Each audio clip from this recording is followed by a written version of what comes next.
What's up guys, Mike Thurston here. Today's video I'm going to take you through my favourite chest exercises. I was going to do a top 5, but I decided to add one more to the list. Now these exercises should give you a full rounded, thick, sexy chest, okay? But I would bear in mind when picking your exercises, you have to decide for yourself what area of your chest you want to work upon, okay? There's no point going into the gym doing loads of lower pec focused exercises if you're trying to target your upper chest, okay? It's just common sense, right? So, without further ado, I'm going to start off with the first exercise of my choice, which would be the barbell bench press. So first thing you want to do when it comes to the barbell bench press is to get yourself in the right position. As soon as the barbell is above your chest, pull your shoulders right back and then begin with the movement. You want to make sure that you keep your shoulders retracted throughout the entire set. So even if you need to readjust halfway through at the top of each rep, just do it, because if you put your shoulders too far forward, there's going to be too much tension on your shoulders and then you'll more than likely injure yourself or cause damage somewhere. Remember, the goal of this exercise is to keep the tension on the chest as much as possible. So a little tip for you, what I tend to do is imagine that I'm trying to push my hands together when I'm pulling the weight down and pressing forward. So that intention of pushing my hands together increases tension on my chest.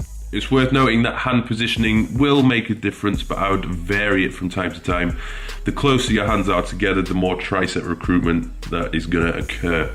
The next exercise, which is on the top of the list, is the incline dumbbell press. I've chosen this one over the incline barbell press simply because I feel as though I get a better contraction on my chest and it allows you to get a greater range of motion. So keys with this, when it comes to doing the incline press, you want to vary the angle at which you're pressing. Keeping the angle the same, the entire time that you do an incline press is only going to work the same fibers over and over again. So vary it from time to time, all the way from 45 degrees down to 20 degrees. It doesn't matter, just mix it up. Again, with all chest exercises, you want to keep your shoulders back as much as possible. And I think this exercise is where most people will feel their shoulders creeping forward simply because of the angle of your torso. It's very easy to do. So you just got to keep the weight lighter than you probably would do usually and ensure that the tension is being placed on the chest. If you can't squeeze your chest at the top of the movement and you don't feel any tension there, you're not doing it properly, or you're not doing it as well as you could do. So drop the weight, drop the ego, and maximize the effectiveness of this exercise. I always try to imagine when the weight is at the bottom of the position, as I press it up, I'm trying to bring my elbows together and trying to get my elbows to touch. It's that intention of bringing my elbows together which helps me to get that contraction at the top of the movement.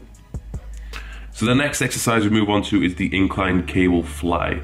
Now, I've chosen this one for a number of reasons, but the main reason is because at the top of the movement, due to the direction at which the cables are pulling your hands away, you are able to maintain tension at the top of the movement and you can squeeze your pecs. So if you compare it to the dumbbell fly, when the dumbbells are directly above you, because gravity is pulling down straight through your arms, it's very hard to get that squeeze, get that contraction. Most people simply relax at this point, but because the cables are pulling your hands apart, you're never really relaxing, or you shouldn't be relaxing. The same goes for all chest exercises. Keep your shoulders back as much as possible, squeeze the contraction at the top of the movement, and I would recommend varying the angle of that incline from time to time just to recruit different fibers. I feel as though this one is quite effective at hitting the upper chest as well, so if that's your weaker area, I would bear that in mind. And again, when it comes to thinking this one through, I have the intention of trying to bring my elbows together at the top of the movement.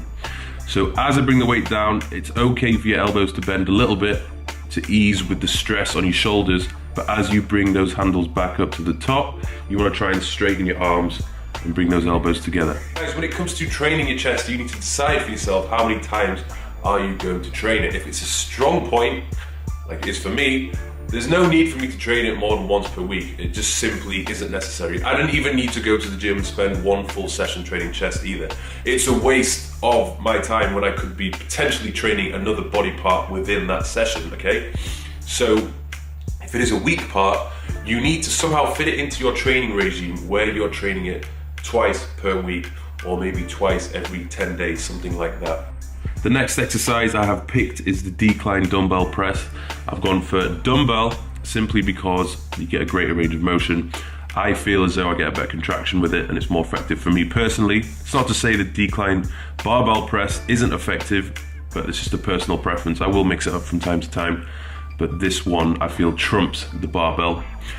Again, I feel as though it's good because of the angle of your torso. It's much easier to keep your shoulders back. It's harder to push your shoulders forward when the angle of your torso is on a decline. I feel as though this one is also extremely effective at getting the outer lower sweep of the chest. So as you can see from the exercises I've chosen so far, all the pressing movements are covering all angles of the torso. You've got decline all the way from flat all the way to incline. And if you want a full 3D thick chest, you want to be hitting all these different exercises. Next one I would go for is the standing cable fly. Again, I feel as though this one's really effective, and it's one I see many people do wrong because they're either lifting too heavy or they just allow their shoulders to creep forward and they just don't get as much contraction and tension placed on the chest as they should. The shoulders are doing all the work, particularly the front delt. So keep upright, keep your posture steady, and don't allow the shoulders to creep forward. So reduce the weight if you need to. Again, with the cable fly, which you saw earlier, I have the intention of trying to bring my elbows together at the bottom of the movement.